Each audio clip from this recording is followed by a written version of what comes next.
माझं नाव सांगतो आप्पासाहेब रंगनाथ ठोंबरे, राहणार वैजापूर.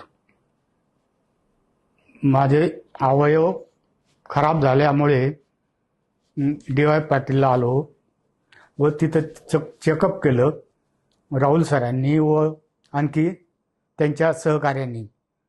त्याच्यात मला त्यांनी सांगितलं, मी त्यांना होकार दिला व त्यांनी ज्यांनी अवयवदान केलेला होता त्याचा मला फार मोठा उपयोग झाला.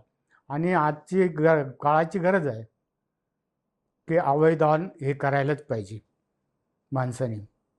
म्हणून मी सर्वांना अगदी नम्रपणे सांगतो की स्वतःचा जीव जरी धोक्यात गेलेला असेल त्यावेळेस आपण आपलं अवयवदान करायला काही हरकत नाही.